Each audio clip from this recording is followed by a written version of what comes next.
this episode of the Tennis IQ podcast. I'm Brian Lomax. And I'm Josh Berger. Our guest today is Sean Brawley. Sean is a former top 150 world-ranked tennis professional who competed at the highest level of the game, including Wimbledon and the US Open. After the tennis tour, Sean met and began working closely with Tim Gallwey, the author of the Inner Game series of books, including the classic, The Inner Game of Tennis. Sean is the first certified inner game coach in the world. He has facilitated numerous inner game of tennis and golf workshops in the past 20 years. In 1997, Sean helped Gallwey revise the tennis and golf books, and in 2008, organized the first ever inner game coaching conference. In 2012, Sean co-founded the Inner Game School of Coaching with Gallwey and served as the lead facilitator. As a facilitator and coach, he has custom-designed highly unique experiential programs for many well-known organizations such as GE, ITT, Union Bank, the New York Yankees, San Diego Padres, Seattle Mariners, and the USTA. Sean was the primary mental coach for the USC Football team for 9 years and helped Pete Carroll and the Trojans win 2 national championships. And this conversation is definitely one that I've been looking forward to, both in terms of this podcast and also on a personal level. I've known Sean for over the past 5 years, and I worked with him for a summer in Stamford, Connecticut, and was really mentored by him and learned a lot from him. And I would say the way that I coach today definitely has some to do with that experience. And one drill in particular, bounce hit, that we'll definitely touch on during this conversation, is one that really learned from him and that I definitely utilize a lot in my coaching. So I'm sure everyone will really enjoy this conversation, and let's tune in. Hello and welcome to the Tennis IQ podcast, and we have a very special guest today. We have Sean Brawley. Well, thanks for coming on the podcast today, Sean. Oh, good. Glad to be here. Awesome. Well, we'll jump in. I know we'd love to hear about your background and your introduction to the sport of tennis. So, what age did you start playing tennis, and what got you involved in the sport? I started playing tennis when my family moved from New Orleans to Thousand Oaks, California, and we lived literally 3 blocks away from the Thousand Oaks Racket Club, and I made a new best friend, Jimmy, and Jimmy and I went out on the backcourt and battled all summer. We'd come in and watch Laver and Newcomb and Rosewall and then go back out and imitate them. And we had no tennis instruction. I have no idea, I have no memory of how we were playing, but I do remember my dad at the end of the summer coming out and taking a look and was absolutely astonished at how good we had gotten in about 6-7 weeks.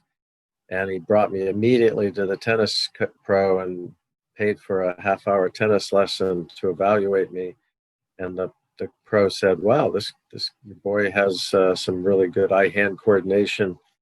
I think it would be worthwhile to keep him, to encourage him in his tennis. But I really didn't need any encouragement. I'm the cliche kid who grabbed the racket, and as soon as I did, I just fell in love with the sport. And although I was very athletic, it wasn't long before I was really just wanting to play tennis all the time. And about what age did you begin to specialize, Sean? I would imagine you must have played some other sports. I played all the sports. I mean, unlike today, I played, the street sports. I mean, we played football and basketball, before school and during lunch. After school, after my tennis, I'd come home and all the kids were out on the street playing touch football. I was playing all the time.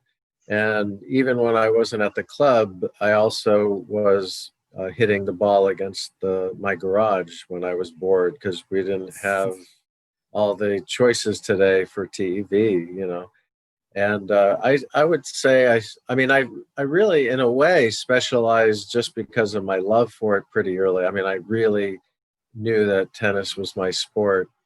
And but I would say probably about 12, And, at 11, 12, I was calling adults to play on my own. Like nowadays that's unheard of, but like I really was very responsible for my tennis and choosing when I had lessons. And yeah, I was driven for sure at a very young age. That's interesting because we've heard that story from some top performers before. So we had on Bill Tim. I'm not sure if you know him. Yeah.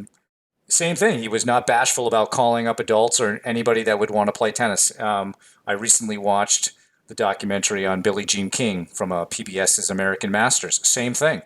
Not bashful at all about getting herself inserted to tennis programs and so forth. Was that something that was modeled for you? I mean, I know you said like it doesn't happen today. Everything's sort of organized for players today, but how did is that part of your personality? How did that develop? Wasn't It just was. It wasn't modeled in any way. It was just a natural function of absolutely wanting to play, um, and the adults were very amenable and didn't mind losing to a 11, 12-year-old kid. It was all part of the club being like a second family to me. But no, it's just, I just think I think you hear this when, in those instances, whether it's, music or art or acting or, something where something takes hold in an individual and it's almost part of the blueprint. And like I was passionate about it, and so there's just a driving force to make whatever happen is supposed to happen. So was that that age 11 or age 12? Was that around the same age when you started competing in organized tournaments as well? I played my first tournaments when I was 9, but suffered a defeat, and I didn't realize that I was playing against 12-year-olds because we didn't have a 10 and under division in Southern Cal for sanctioned tournaments. There was just the 12 and under. So I was pretty discouraged. But then a year later, there were some unsanctioned, we would call tennis patron tournaments in Santa Barbara, about 45 minutes from Thousand Oaks. And some pretty good players there. And I went up and I ended up like winning almost every single tournament. And that suddenly gave me quite a lot of confidence. And it was from there that I entered into some sanctioned 12 and under tournaments. But by that time I could win some rounds. I was blessed by the fact that they changed the birth year and for eligibility. So I got an extra age. I got an extra year in the 12s. So I was ranked in the top 10 in the 12s my last year. But then that extra year really helped me quite a bit, both sectionally and nationally. And as you continued as a junior player, what led you to end up choosing USC? I obviously growing up in Southern California could have had something to do with it, but can you tell us a little bit about that journey and that process of joining the team there? Yeah, sure. I mean, mostly the best tennis schools were in California at the time. It's funny because I just spoke with a teammate of mine, Billy Nealon, who played number 1 for us, mine and his junior year, and then he got injured later in that season. But we just talked about that, and basically, in terms of who had scholarships, Stanford offered me full tuition. Dick Gould offered me full tuition, and I was going to go there because SC I'd waited to decide, and SC ran out of their scholarships. Billy Nealon and Roger Knapp both took the 2 scholarships available, and but then SC had a player by the name of Buzz Strode from San Diego left. So a scholarship opened up, and I decided to go there and get a full ride instead of just full tuition, it still was going to be a fair amount of money for my parents. And overall, it was a good decision. I ended up playing number one my senior year. I think we lost. We were ranked in the top 4 nationally, I think, all 4 years that I played there. So it was really good competition, and just had a lot of fun and good springboard for going out on the pro tour. Yeah, and what was that transition like back then? Known some people who've done it today, but what was it like back when you were playing? Because this is probably, what, 70s you're in college? And transition to the pro tour, you mean? Yeah. Yeah. I mean, it was twofold. On one hand, I somewhat knew about it because during the summers of my sophomore and junior year, like my sophomore year, I went to Europe and played a satellite and a couple of money tournaments. My junior year, I played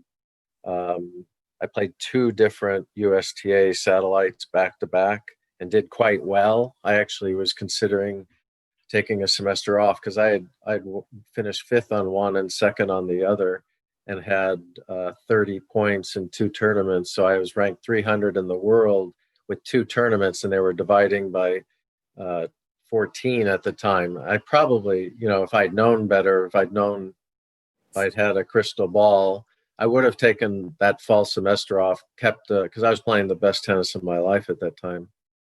And I would have continued to go and play a bunch of tournaments, which would have really teed me up for when I graduated. Because when I graduated, I had already traveled quite a bit, so that wasn't a problem. But there was a lot of pressure. I had these 30 points that were going to come off in 3 months, and that was a lot of points. Those are back then hard to replace those points.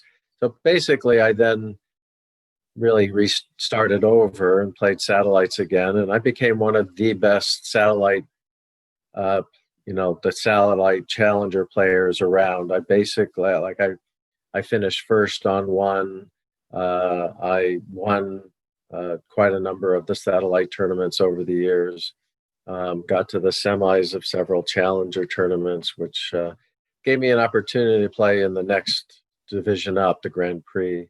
And I got my highest ranking was 143 in singles, and I think 132 in doubles. And what, as you look back now, and we'll talk about some of the coaching and the other work that you've done, in the years past. But as you look back now, what are some of the some of your fondest moments or fondest takeaways from that experience, traveling and competing against the best of the best? Well, number one, for sure, is the camaraderie and the bonding of the guys week to week. I didn't realize it at the time. It was only later, once it wasn't there, that I then sought to recreate it, and did so by going over to Germany to play team tennis for quite a number of years, even into senior team tennis, just because of the camaraderie, just because of the bonding of the guys. We just didn't have anything like that. Actually, I now have something like that here in New England with in Fairfield County with the club system, and we have a men's team, and it's the same thing. We get together, we practice, we drink beer, have a barbecue. It's fantastic, it's really something that's hard to replace, this brotherhood of tennis. Second would be just the traveling of the different places. Tennis brought me all around the world, so I got to see the world. I got to meet quite a lot of people. Certainly the stage, like being able to play in the Grand Slams and at a high level. That's always, those show courts and stuff like that. And I got to play against Mats Wilander and Joachim Nystrom and Peter Fleming and a number of other, top-ranked pros. It's all very interesting. It's like when you are pursuing mastery in anything, to be able to compete against the best and see how you stack up is really quite a nice opportunity. And then I would say, no, I'd say that's about it. That's what I can think of at the moment. You mentioned earlier the pressure of defending points and things like that. Um, can you talk a little bit about some of the pressures that you feel like some of the players who are on that level of the pro tour may be feeling? Perhaps they're different than those who are in the top 50, perhaps not. But what did you experience when you were playing in terms of like mental pressures or different aspects of mental toughness? Well, one of the doesn't get talked about a lot. I actually wrote an article about it when for an old Southern Cal tennis magazine that they titled "Thrown to the Wolves." One of the tough things about the satellite is this isn't necessarily true for everyone, but like for me, I was always I I was special. I mean, I was like special in my club. I was special in Southern Cal. I was special at USC. I mean, I got perks and, the checks during vacations. Professors let you out of, homework assignments, or give you an extension because I had matches. I mean, so all of a sudden I went from special to I'm a nobody. Like nobody gives a shit about me. Like really, like in fact, all they really want to do is kick my ass. So um, I'm playing the lowest level tournaments, and so that was hard. That was really hard. I mean, that's different kind of pressure, but it's like my whole world kind of suddenly changed, and it toughens you up a bit. Um, so then there's the pressure of just competing when you want to win. And that is something I certainly was used to. And, by virtue of playing God knows how many matches and, winning and losing, um, I happened to develop some level of mental toughness. And I think I consider myself a thinking player. I think I was a pretty good strategist out there for the other side of the mental game. But it wasn't really until I got off the tour, got out of business, and went back into tennis as a coach. And then I very quickly after that I met Tim Gallwey. So it was there that I really started a process of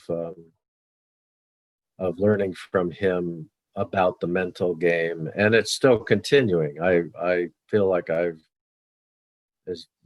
diving as deep into myself and the inner game as possible, and it's yielding incredible insights and an expansion into territories of consciousness that most people just don't experience. You can read about it, but I've actually been lucky enough to experience it, and it's not all easy. I've been confronted with my own deep suffering that I didn't realize was there, and my own some of the things that are like cliche, like existential angst. And this might be a little too much for your podcast and the listeners, but this is what I've experienced, and it really helps me be a better father, a better coach, and a better understander of human nature. Awesome. So, I mean, I would like to learn more about, and I know, Sean, we've spoken in the past, but how that process really started. You mentioned after your career, getting out of business, starting to work with Tim Gallwey. Yeah, well, and part of what I've learned is that there are no coincidences, that there are actual what I believe are synchronicities, and there's been a few of them that have happened in my life, and this one is really one of my first. And I was not happy. I was in business after the tour as a banker and commercial real estate agent, and just wasn't happy. So I got back into tennis as a coach. Within about 3 months, I ended up meeting Tim Gallwey, and the why I had met him was because I was pretty much the dominant player in the local men's tournaments in LA. I'd win most of them. But then, like anybody at any time, I went into a slump and I started losing to players that I'd never lost to ever. My ego took a brutal beating because now I was off the tour. This is all I had for my ego boost. And so losing to some really what I considered poor players who I'd never lost to was quite hard.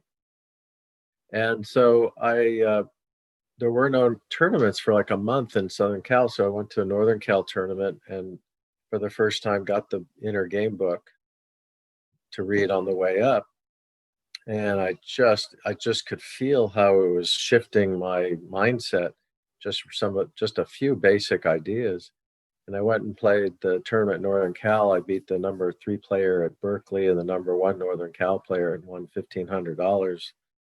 And just like I described in, when I first started tennis, I was pretty driven to try to meet Tim Gallwey. It was like, oh my God, this was incredible. And I'd never experienced anything like it in all the years I'd played. I mean, and I tried every possible way. So here's the key. Here's something to remember. This is the first nugget I can offer you and the listeners, is that there is a big, big difference between setting an intention and setting a goal. Because a goal is in the service of the intention. And what happened is I tried everything I knew to try to reach Galway, his publisher, friends, phone book, everything. And I couldn't. And I remember keeping the intention, but I stopped trying. So essentially, I stopped setting any kind of goals, but I kept the intention. And about 2 months later, I ran into an old friend of mine named Tony, and he was one of 4 guys that gave me $250 to go out on the tour.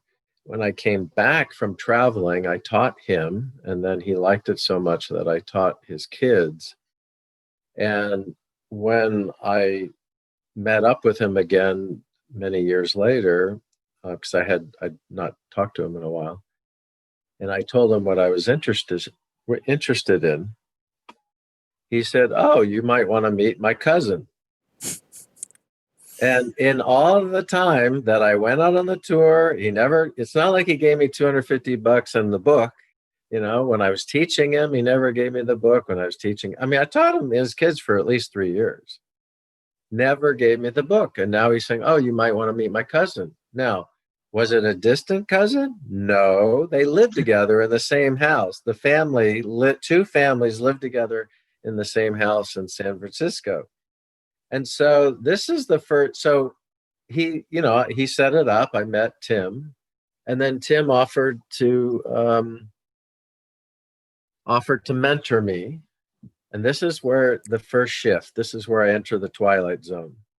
Because I said, "Oh my God, that's so awesome. Thank you so much. When do you want to get together?" And he said, No. You need to think about it. Because I swear to God, it's as if this is the red pill, blue pill. Because he's like, because once you decide if you say yes, it'll change everything. So you have to be sure. Of course, I didn't think about it. I was so anxious to do it. But so I told him yes. And I said, "So, what are you doing Saturday?" And he said, "Well, why?" And I said, "Well, I don't know how to coach the inner game way. So I assume after all these years that you must have some kind of manual, or perhaps you can show me to get me started." He said, No. That's not how it's going to work. He said, "Sean, the inner game is based upon the natural ability of people to learn.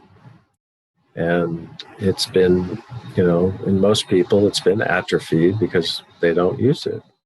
But what's going to happen is your students are going to teach you how to become a better coach. Everything you need to learn is going to occur on that tennis court between you and the student.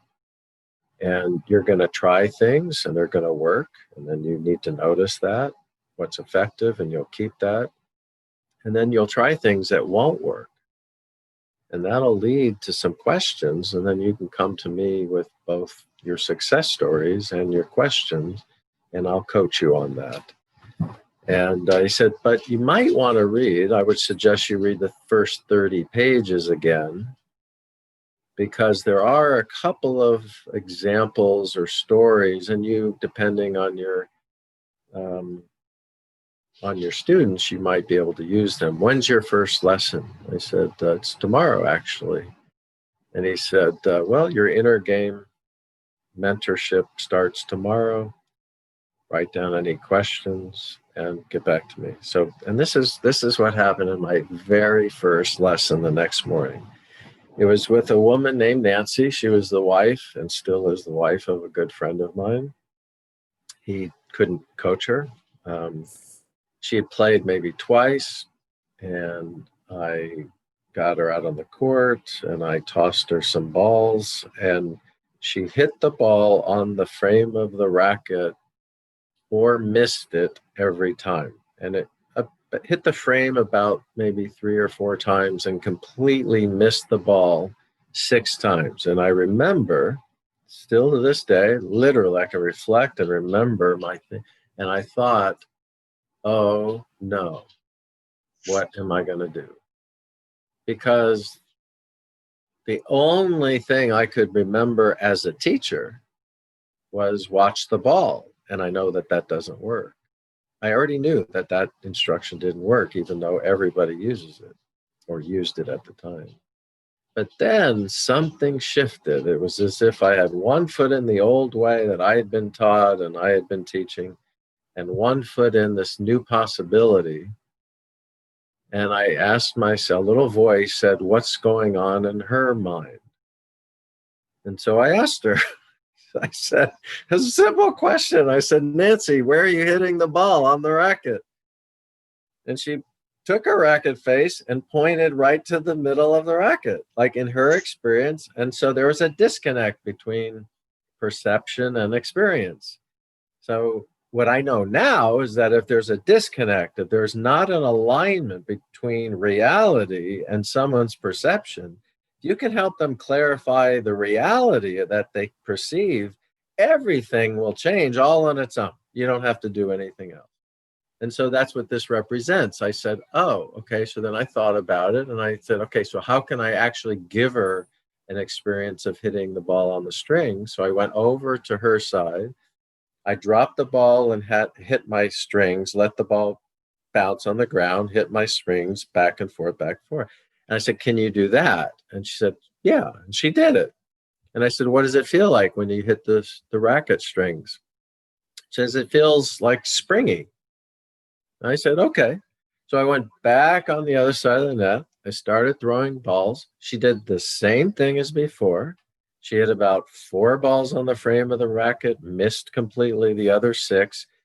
But when it hit the frame of the racket, and I said, what did that feel like? She said, wow, that felt like a thud. I said, so that didn't feel springy. She said, no, that felt like a thud. And then I didn't say anything else. I just kept tossing balls. And what basically transpired next was something like this.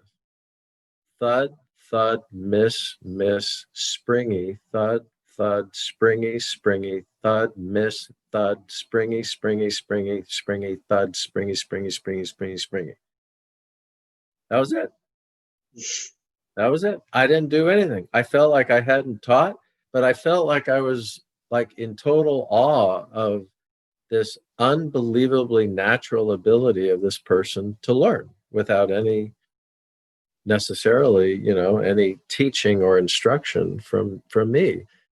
And so this basic concept of awareness is curative is dead on. It's true for pretty much now. I actually, there was a time when I didn't believe it was true for everything, because I'd be aware and aware and aware and more aware and things wouldn't change. But now I actually know that it is true, that if you can bring loving awareness, non-judgmental or loving awareness to anything, it changes it automatically. The witnessing of it changes it automatically.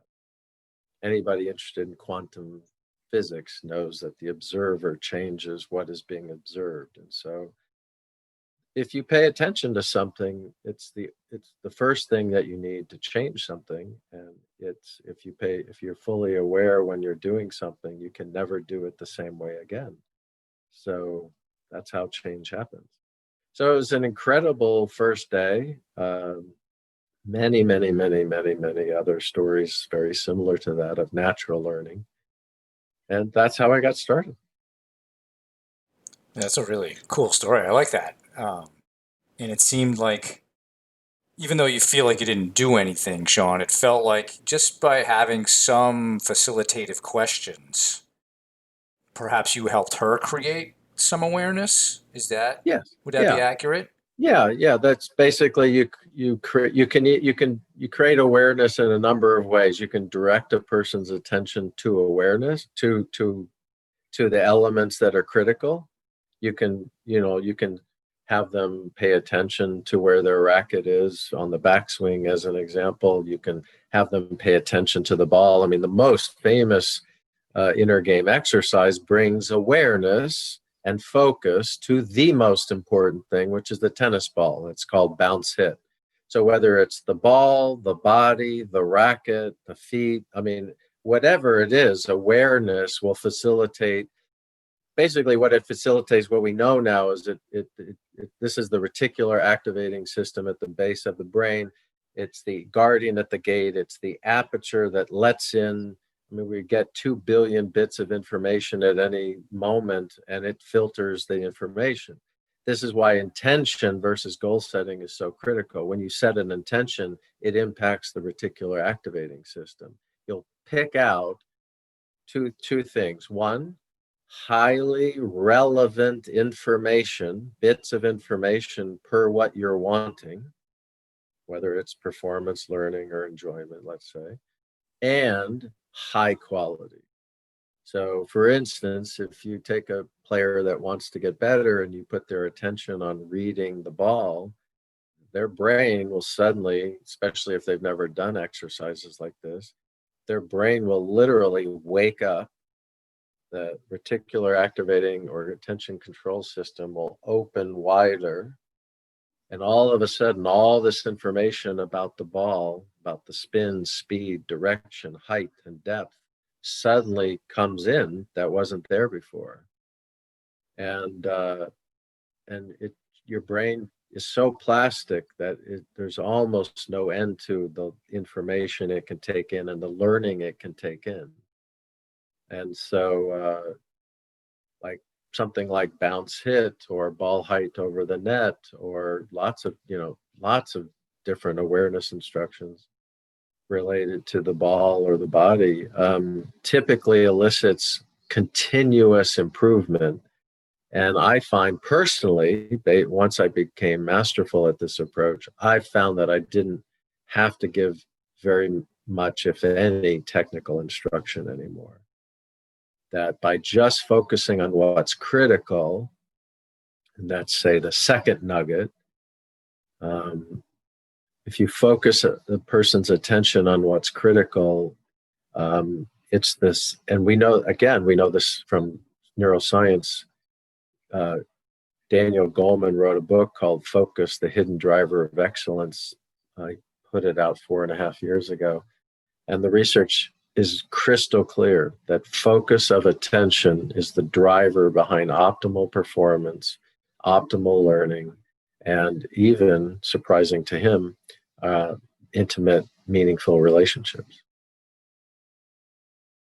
So Sean, could you touch a little bit more on bounce hit? Because I know, I mean, this is a technique I learned from working with you and being mentored by you, and in the 5 years since, it's certainly something that I use a lot on court. But could you explain a little bit more about the simplicity and the brilliance of the technique and how it's used on the tennis court? Well, first of all, it's the only thing I've ever done. It was up until a certain time the only thing that I would use that would be 100% successful. I've never used bounce hit unsuccessfully. Everyone can do it, and everyone who does it, who uses it, typically has immediate improvement. The problem is over time, the way the brain works is they can start habitualizing it, and then it stops being effective as an immediate improver of performance. And so it gets lost. And what I discovered is that, and I'll tell you about the exercise in a second, but this is where I feel like I made a contribution to Inner Game, which is that if you take these exercises and people stop thinking about them as quick fixes, because that's what it does. You do bounce hit and any problem just goes away like immediately. But then it stops working, so to speak. But if you have several ball reading exercises and you keep using different ones and using them over time, then you actually develop this skill. It's a skill that actually can be developed called reading the ball. And the way the exercise works, and this is maybe a good opportunity, on my website, SeanBrawley.com, people can there's actually a course. There's like 3 free videos and one of them is the bounce hit video. So anybody can sign up and get access to these 3 videos. There's one on the Wilson.com website, wdt.wilson.com. And bounce hit is very simple. When the ball bounces, you say the word bounce. When the ball hits your racket, you say the word hit. And the goal is to ultimately say it on time, because lots of people either don't say it at all, either word, or they'll say them early or late, depending on how they're perceiving the ball. But once they are accurate and saying bounce and hit on their own side, and then start saying it on the other side as well, some real magic starts to happen. They really start losing themselves in their focus.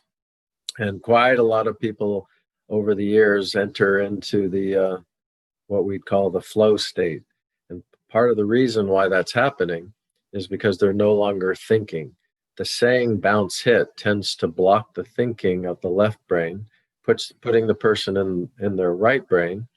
And in their right brain, that's where the flow state starts to occur. And they start feeling things like rhythm and relaxation that some of them never felt before in tennis.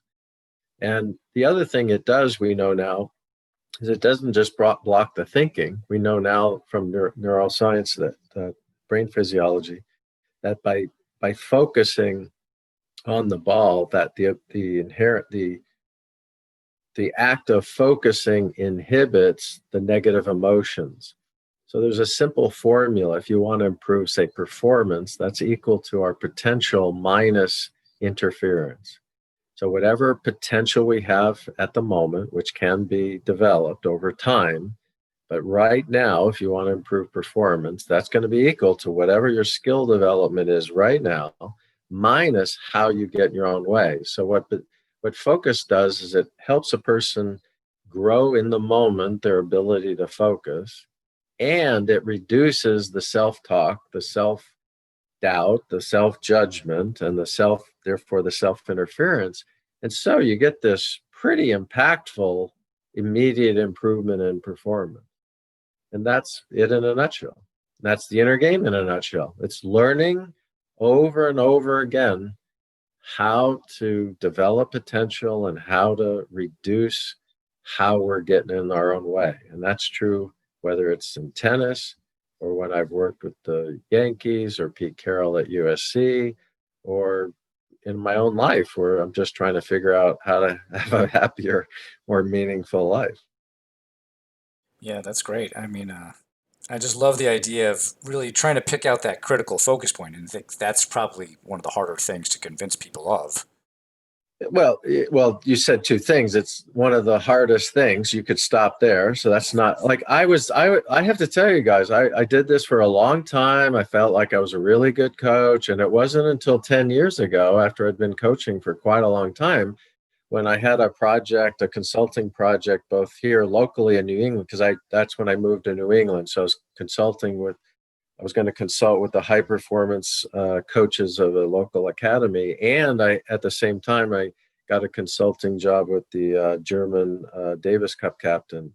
And so I had to kind of do what I did with Pete Carroll and really help really flesh out what is my philosophy. And by looking at what was the order of the exercises that I used in my inner game workshops. If a person came to me for a lesson, how would I work with them? Where would I start? Why? Looking at so what's the purpose behind that? So basically it was taking what I had learned intuitively and started to try to make it conscious. And what I suddenly could not believe, and that's what's on my website, which is the 5 pillars. I could not believe that after all this time, I didn't realize that if you put attention on the 5 most important things in tennis, that everything gets better all the time until there's a block of some kind. But you do the reading the ball, it gets better. When it starts getting a little boring, you move to the footwork and balance. And then when that gets a little boring, you go to contact point and then targeting, and then you just cycle right back around. And there's this constant positive spiral of improvement. And I was like, this is amazing. Like, I didn't have to do any technical instruction once I discovered that. And when I discovered that, I was coaching in other sports, but that's when I really found myself to be even more effective in other sports, because all I had to do is identify the critical things. So I could really help much quicker than before. And it also helped me be a much better corporate coach, because now I started looking out for, well, what are the most important things in this particular situation? And so this is, I know there's a ton of noise out there. There's a ton of the 5 keys and the 10 this and the 9 that. All I can tell you is hang on to this one. It's the driver. It is the single most important driver. Awareness is the most powerful tool we have, and it's inside every single one of us. The ability to focus that awareness on something important goes back. It's the number 1 sutra in yoga, dating 25 to 3,500 years ago. I'm telling you, everyone who's listening, this is the most important thing. If this is all you get out of the podcast today, this, I hope, would be it. So I was actually thinking about that, Sean, that like this is actually like a solution that's been around for, as you said, 25 to 3,000 years. Yet we seem to have made very little progress in terms of indoctrinating people into such things earlier and earlier in their lives. I mean, I would say, I've probably come to some level of this awareness way too late in my own life. And, you came to it after your tennis career. How do we start doing this, helping people earlier in their lives so that this doesn't become like one of those lessons I learned a little bit later in life? I don't think we learned it. I mean, I had some of the best coaches in the country. They didn't ever talk to me about focus or awareness, ever. Right. And I want to make everyone very clear, they helped me a lot. I mean, they helped me become a top 150 in the world player. What I'm talking about, I believe, is the evolution of our profession, of not just our profession, but really everything. I mean, and so it's not really about teaching people younger. The problem that we have is, if we can just take a step back, the biggest problem is not just in sports, but in our society. We are swimming in what I and others, not just me, of course, would call the fix-it model or the medical model. And that basic model, and what this means is we're walking around in this, swimming in it all the time. And that is, Brian, when your life isn't perfect, when your tennis game isn't perfect, when you're not achieving what you want to achieve, it's because you're broken. Something's wrong with you. Something's wrong with your technique. They totally lose sight that you just might not happen to be focusing on the most important thing called the tennis ball, which is impacting and creating movement dysfunctions in you, which lead to poor technique, but they're not seeing that. They're seeing the poor technique and saying you need to change that technique. But your poor technique is almost all a function of three main things: your tracking of the ball, your footwork and balance, and your intention. Your targeting is your intention. Your intention will completely dictate all of the flow of your movement. So these things are critical, but they're not being taught. What's being taught is technical instruction, prescriptive technique and technical instructions. We're swimming in that. And this isn't just in tennis. I just spent 2 years in a pretty large private company, and therefore I was swimming in the same thing. Whenever something's wrong, here are the things you need to do differently. It's everywhere. And so this idea that awareness and focus might actually be like really important and powerful is, in my opinion, my experience, is often overlooked or ignored or just not known about. And it's a shame, because the one of the most important things, one of the most helpful things that I discovered was I was just like everybody else. I had taught for a very short period of time, and I was pretty bored already, just doing the same old instructions, working with the same types of problems that I saw. And man, there wasn't a day. I mean, the whole discovery approach, guided discovery, it's always been, it's just always interesting. And I'm tapping my curiosity, and I'm always in awe of what I'm seeing. So there was when I coach, there's never been a dull moment at all. And I would think that that would appeal to lots of coaches.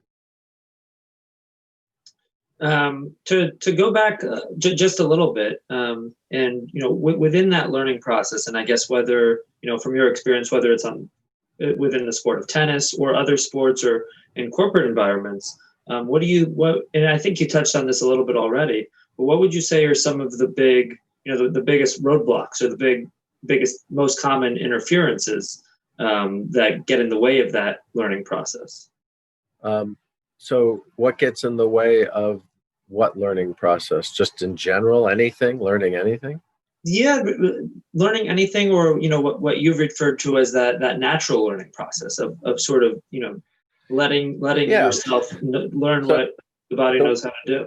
Yeah. So when we're kids, nobody interferes with that process. It's pretty natural. The kids have it intuitively. We know that I could see it in my young son when he was 3 and 4 and 5 and 6 years old.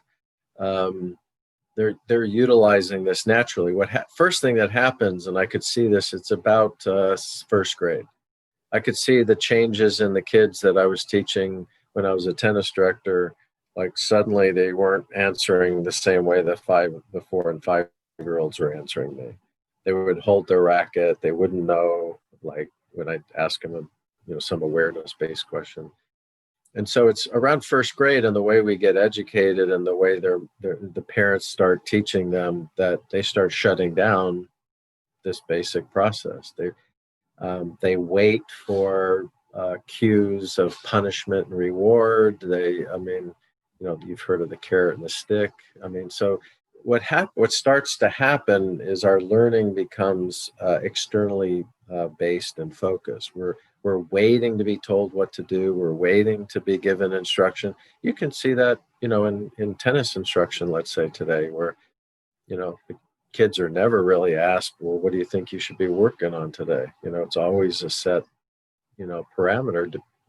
regardless of where the player is in their game. And so that's one, the way we're taught. And then, so that's a systemic thing. And then like the medical model that I mentioned earlier. And so this is again, the systemic way. Now, we also interfere, like we can interfere in that process ourselves individually. And, that's well documented in the Inner Game and other resources. The easiest one for anybody to really understand is just to listen to the voice in our head. It's, for most people, it's a voice of judgment. We don't have, we typically don't have a cheerleader up there. The voice is telling us what to do. It's berating us when we've made a mistake. It's judging us. It can be pretty brutal. And others call it the monkey mind. The emotions can get in the way, fear, doubt,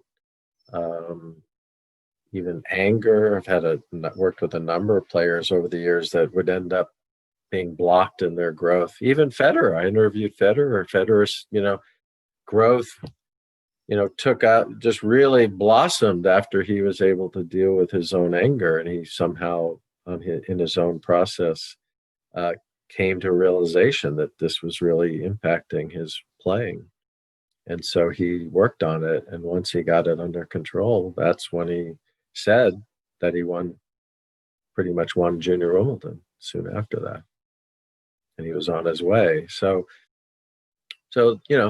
thoughts, emotions, feelings, they all can interfere. There are these negative aspects of ourselves that can get in the way. And that's the battle, so that's the battle within that everyone's trying to win. As you mentioned, monkey mind and the voice in our heads, it made me think about something I had seen you say in a TED Talk. It was about meditation and mindfulness. Tell us how you feel like that could help perhaps with some of the interference and awareness.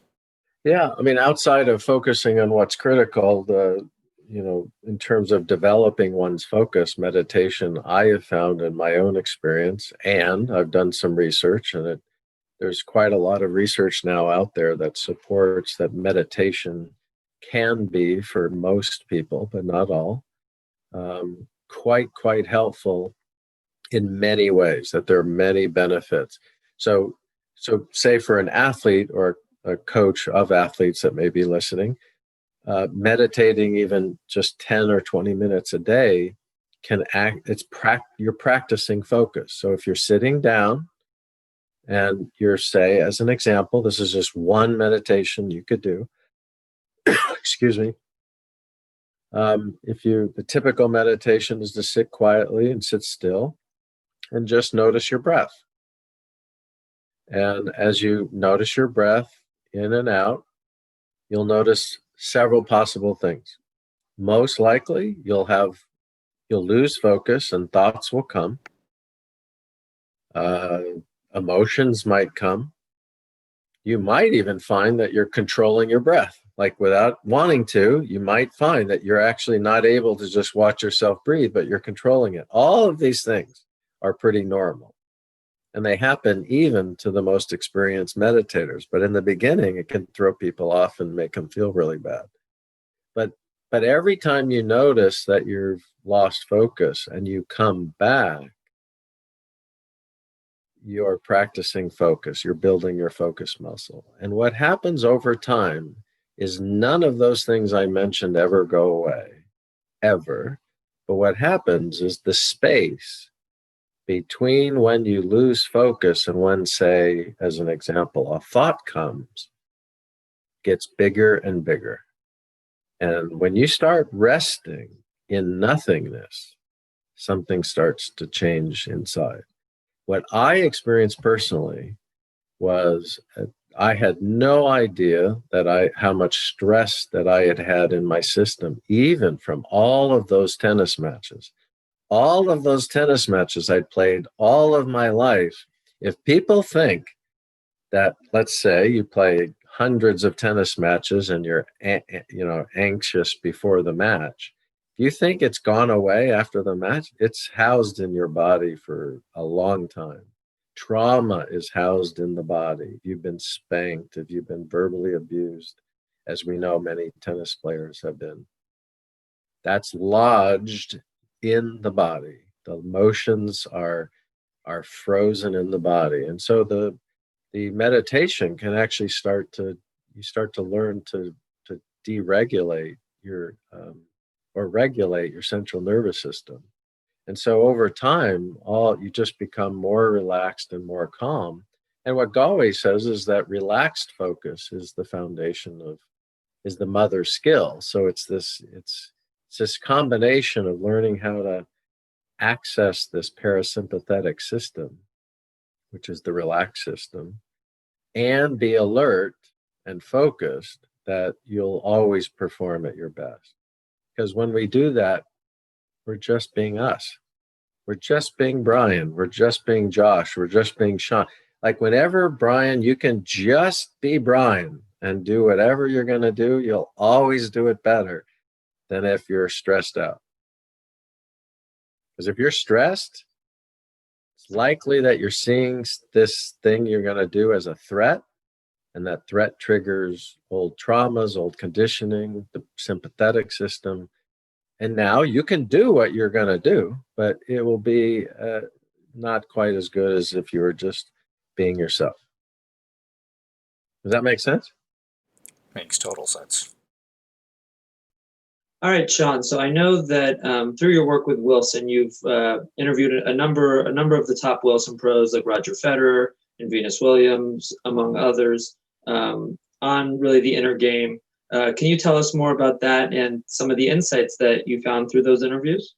Yeah, I'd be happy to. It's about 4 years ago, and it's really like a dream come true. I mean, I'd always wanted to interview the best about the mental game, and so it was a great opportunity. And both in terms of the research and then what transpired in the interviews, I was actually pretty blown away, because I discovered two patterns that I never knew before, and both of these patterns actually impacted me personally and answered a question that I had had all my life. And that the two patterns it happened when I was interviewing Madison Keys, and I kind of noticed this pattern in the research, and then it came up first with her, and everybody I interviewed had what I would call a breakthrough experience. There was some event of some kind, and for everyone it was different. But when it happened, they suddenly were absolutely infused with like almost 100% self-belief and confidence. They suddenly realized, oh my God, I can do this. And just as an example, for Roger Federer, he said it was winning junior Wimbledon. But for Gael Monfils, who won the junior Australian, junior Wimbledon, and junior French, that didn't do it. He won all three, didn't do it. And it was, for him, it was losing in 5 sets to Andre Agassi when Agassi was number 1 in the world. And for some reason, that did it for him. And for Madison Keys, it was beating her idol, Serena Williams. She beat Serena. She got to the semis of this tournament, and it opened things up for her. And she suddenly was ranked in the top 20. She went from like 40 to 20 because she'd done so well in this tournament. But then a curious thing happened. It's the second pattern. It happened to a majority of the players, but not all of them. And I've done some research. It happens in all walks of life, in other sports, in other areas of life. And what happened was she got injured. And it was a very kind of freaky injury. She hurt her wrist, and she was out for several weeks. And when she was telling me about the injury, this little voice, in like birdie voice, said, "It's a gift." And I was like, "What?" But I've learned to follow that intuitive voice. So I said, "Madison, I know this could be, and this is on the tape. You can listen to this question. It's, Madison, I know this may sound like a really crazy question, but if this injury was a gift, what was the gift?" You can watch her. She sits straight up. She smiles, and she said, "Wow, it really brought me back home. It gave me time to, it was like really four things. It's the first time in my life I was not playing, but I wasn't choosing to not play. This time gave me time to reflect on this new world that I was in. I was going to be playing bigger tournaments. My contracts were changing. The money was different. My agents were different. Everything was different. And then the next two were really critical, which is it brought her home. She said, and the time off really helped me understand what was really important in my life, my friends and my family, and not all the extra stuff out here, but just, how important the people were in my life. And then finally, it really brought me back to the simple joy of hitting a tennis ball that I hadn't felt since I first started when I was a little girl. And you see, this whole thing, what this represents is quite literally, we're watching when this happens in athletes, we're watching, in a way, literally, their world expanding in a pretty huge way. That takes them out of their comfort zone, because what they all describe, even the ones that handle it, is a great amount of internal pressure. And for some, I believe the injuries are relief valves. They release the energy. The tension is just so great that something has to happen, and they're not able to. They don't. All the agents want them to do more and more and more. And if for those people, by the way, whether it's Sloane Stephens who wins the U.S. Open and then loses 10 times in a row first round afterwards, I mean, this is everywhere. All you got to do is look, and you can see versions of this pattern. But what's important is they go from focusing externally to coming back internally home to what they can control and what's important to them. And so that's where they start to operate on. And some have multiple breakthroughs and breakdowns. And again, everybody has a different story, but the pattern is there. And I found it really interesting. And I experienced that myself when I was 16. I was seated third at Kalamazoo. I was the only person to beat Ramesh Krishnan that year, who was number one. And I was number one in doubles. And as soon as I got home, I tore ligaments in my ankle. And it took me several years to kind of recover that level of play. As you look back at those interviews and those insights from interviewing, some of the top players in the world right now, how has that changed both the work that you do and also your own inner work and your own insights? Yeah, it's a good question. Basically, what I really understood with the insights was that the outer limit is our self-image. Like the most that it does not matter at all how good a person is technique-wise. Nothing matters except this like the limits will always be the self-image and the self-belief that are attached to that self-image. And so to become really aware of that, in myself and others has made a huge difference in my work, because ways of working with that have opened up for me. And as I've learned to loosen my egoic limit and stranglehold on how I perceive my world, that is actually part of what's opened up me to have other experiences that, again, that you can read about, but it's, it's rare that we have the opportunity to experience it. If you want a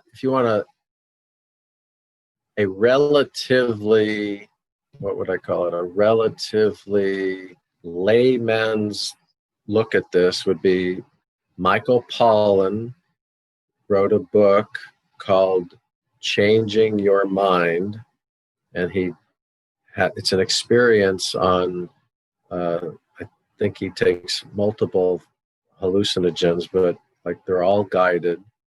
And this is exactly what he's discovered. Like what he writes about what he discovered is kind of pretty much the same insight that I had talking with the pros. It's that the ego, like once it goes away or falls away, it's like, oh my God, there's so much more possible. There's so much that opens up. And it's not about getting rid of the ego. It's just recognizing that it's in service of this greater self that is inside everyone. There really, truly, it's a cliche, but we really are truly capable of far more than we realize. We're capable of experiencing far more of ourselves than we have any clue about. But with practice and with awareness and presence, you can uncover it over time. Yeah, I think that's the key, is that practice of that. I just actually recently finished Thich Nhat Hanh's book, The Art of Living. Yeah. And a lot of what you're talking about, Sean, is really built into that. And it's just, it was a book that I decided I wanted to read a chapter each morning and then reflect on it in my journal about what I just read. And it was really kind of a fascinating process, and it was something I actually looked forward to really doing every morning, was to that little bit of discovery. And, Yeah. I don't know if I have a point there, other than I think it's something that one has to work on and practice on and reflect on. Yeah, this is one of the 3 keys to mastery that so we're well versed in this. We know deliberate practice is important, but in the other world, like I just was speaking a short time ago to a group of seasoned Anthony Robbins veterans, of his workshops. They've attended like a number of his workshops, and there's another thing called Landmark Forum, and I basically said, why am I here? Like, why you've attended all these workshops and you've done all this work over, but you're here because of how it was advertised that something isn't right in your life. All this stuff, and still something's not right. You're not fulfilled. There's something where you lack meaning. And so it's like, well, what's the key? The key is practice. That, like, it'd be like a tennis player going to 3 workshops every year and thinking that alone was going to make them a better tennis player. People in life, they don't realize, because they're not in sports like us, they don't actually realize. See, we get it. Like whenever I say, look, if you want to get better at tennis and golf, you got to practice, you got to have a coach. Those are the 2 biggest keys. So in life, if you want to get better at focusing or being present with your family members, you have to practice it. That's it. And as you do, things unfold in that very natural way that we started the podcast with. It just keeps unfolding. It just keeps unfolding. It's a really, truly remarkable process.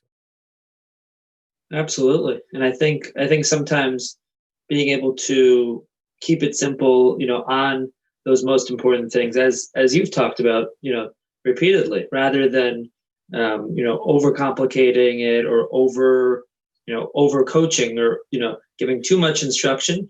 Instead, keeping that focus on the most important thing, or the most important things, the most critically important things, is really the way for, yourself to get out of your own way a little bit and let that learning process just take place.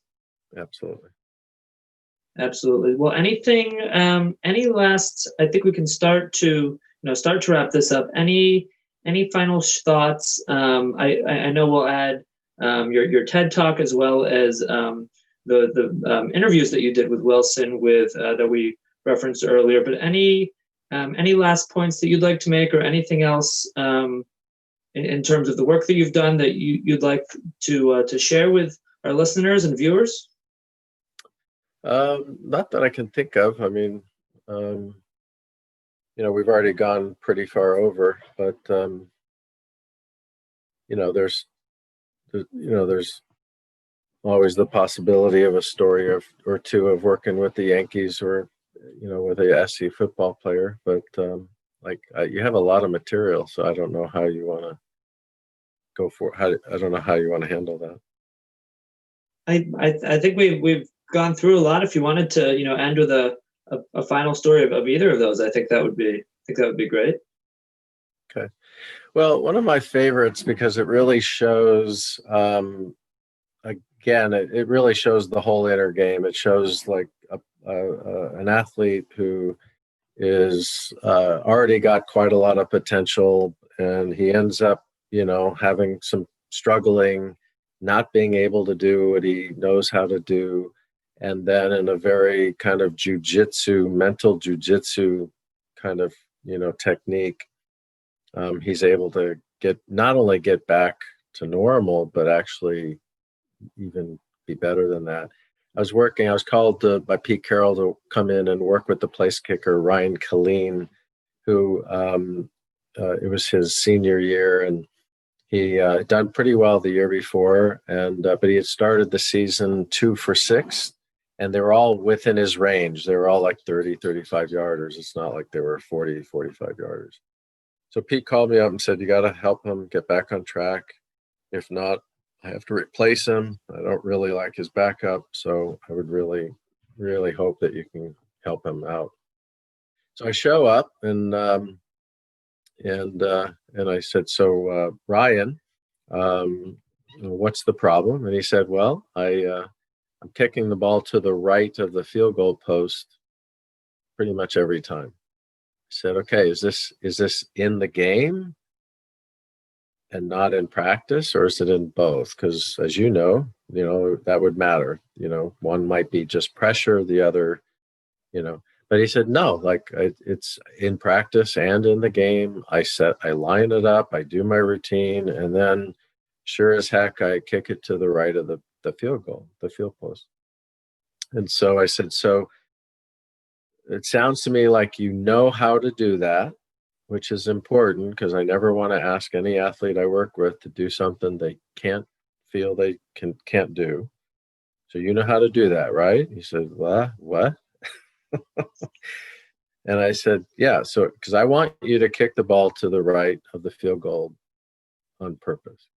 Can you do that? I said, well, I'm pretty sure I can.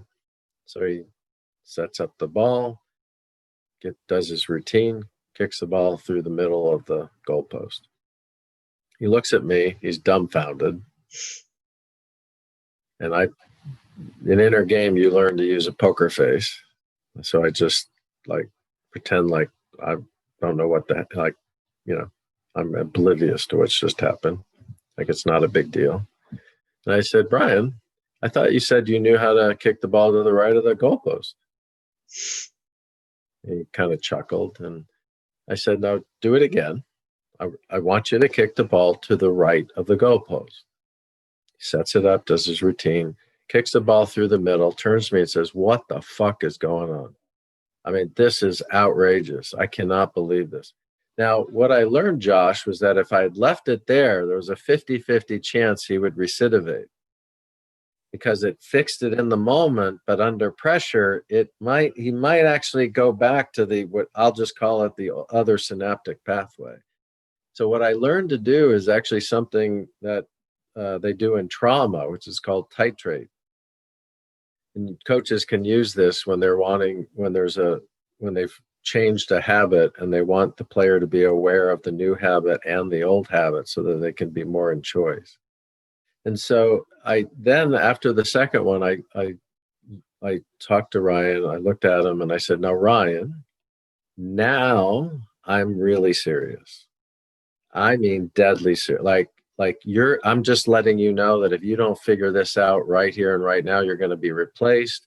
I need you to figure out, focus and concentrate and kick the ball down, to the right of the goal post right now.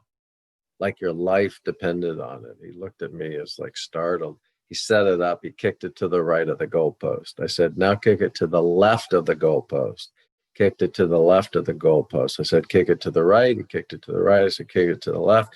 Now he had opened up the system. And then I said, now kick the ball down the middle. Then he set it up. He kicked it down the middle with the intention of kicking it down the middle. And he had started the season, as I said, 2 for 6. He went 12 for 13 in the next 6 games, including 5 for 5 in the last game against UCLA, which if he had missed any of the field goals, they would have lost. And he made 2 field goals against Oklahoma, which helped them beat Oklahoma for the national championships. So pretty good inner game type story, I thought. So what would you say was the main interference there? Yeah, the main interference is in some bizarre way, which I don't think anybody knows. It's called the yips. There's many famous, Chuck Noblau of the Yankees getting paid, all this money, and suddenly he can't throw to first base. I worked with a Denver Brocker wide receiver who was like one of the best wide receivers, suddenly couldn't catch a ball. Why does that happen? There's just some glitch. There's a yip or there's a glitch in the brain.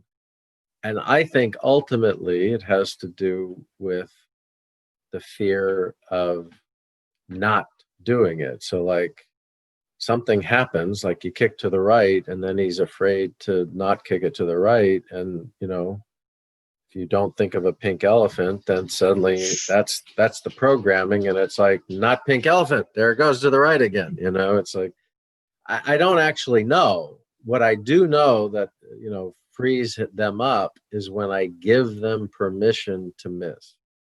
When I give them the permission to do what they're afraid of doing, it frees them up. Now, by the way, some people, like a tennis player who's having trouble hitting the ball in the net, when I tell them to hit the ball into the net, some of them can do it. But then there's some emotional outburst, there's some crying, there's some anger, there's something that arises that actually is behind the whole thing. Once that's out in the open and dealt with, then they're fine again. So there's all sorts of different ways in which we can get in our own way, but I think this is a colorful way that I've experienced. I love that. I love that story. Well, yeah, we really appreciate your time. I think our listeners will definitely get a lot of insights, a lot of nuggets from that conversation. And yeah, we'd like to thank you again, Sean, for coming on the Tennis IQ podcast. It's been my pleasure, and it's good to be with you both.